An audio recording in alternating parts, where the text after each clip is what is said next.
So one-on-one, not putting kids on blast.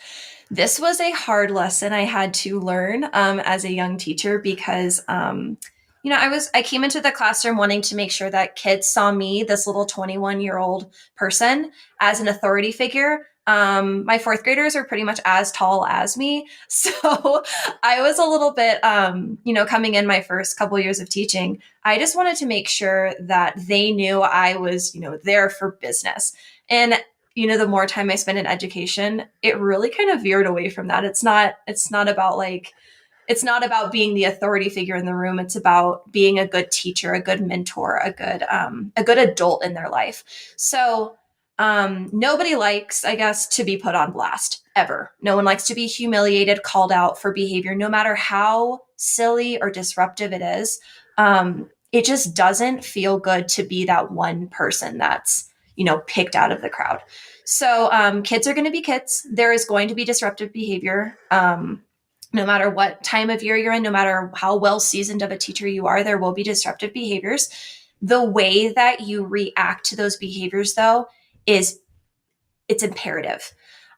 Something that I learned was to have little one-on-one side conversations with kids. So when I saw something going on out of the corner of my eye, I might let that kid do it for 15 seconds. I might let them do it a second time, if they stop. But going over there and saying like, hey, I'm noticing this. This is disruptive because here's what we can do to kind of fix this. And, if that disruption continues, that kind of pivots into more of like that logical consequence conversation that we could have. But, not spending so much time being that person that's just constantly going after kids. It's having those one-on-one respectful conversations with kids that will actually, impact your relationship in a positive way with them moving forward. So I'm a big proponent of that.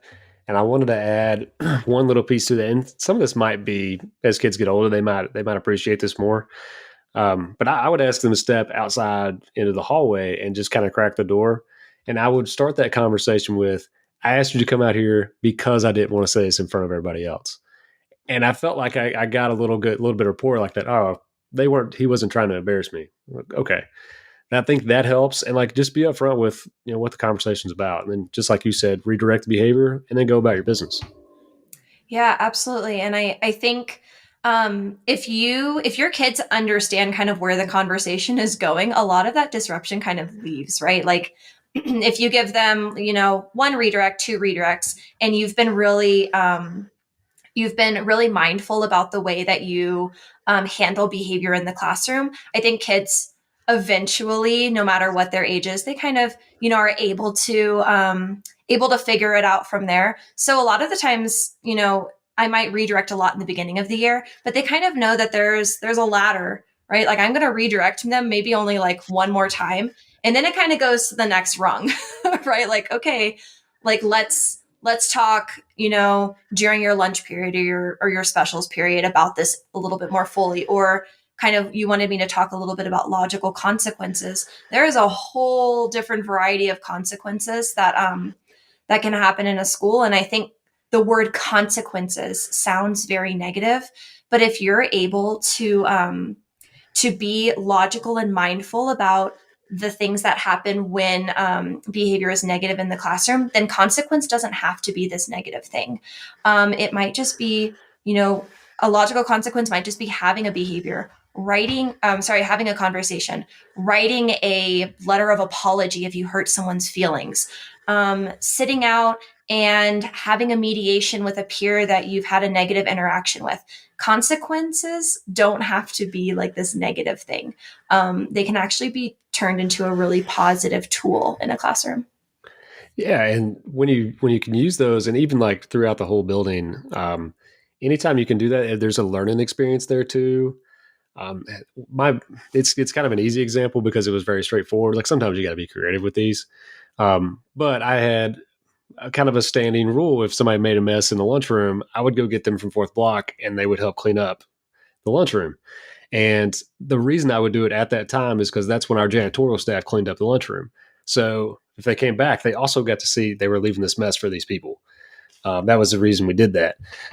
Like it was very straightforward, very logical, like that. But like in other cases, you got to be more creative. But for the most part, if it's kind of a restorative thing, goes hand in hand. If there's a relationship or something's been harmed, how can they make it right? Is there a way they can fix this situation and help them find that solution? Yeah, and I also think that like with consequences, sometimes there's like this want to jump to this like really big extreme, right? So a kid hits another kid, and all of a sudden, like the principal is being called, you're going in live school, you're putting demerits in. The little sound is coming up on the screen because everyone just saw you put demerits in. And then you're going to say, I'm going to call your mom because this is inappropriate. And it's just this like piling on to this kid for this like one thing. When, yeah, is it okay to hit someone? Absolutely not. But there is a better way to handle the situation. There's a better way to handle the conversation. And there's an actually like a great, way to navigate this for that kid to make sure that they understand that their behavior is not okay and how to come back from that. So that piling on onto kids, I've seen it time and time again. I've done it myself. I'm not here saying like I've never done this. I definitely like have done this before, which is why like I'm such a big proponent for it now of saying like there are other ways for you to navigate these conversations. Well, and I was going to add, like I've been in that position too, where I've definitely piled on in a moment when there were better ways to approach it that I had learned, since that had occurred. But I also felt like I lost control of the classroom too in that moment. Like everything became chaos at that point, and I then felt guilty, and trying to come back from that for the rest of the day was such a challenge that I don't know, it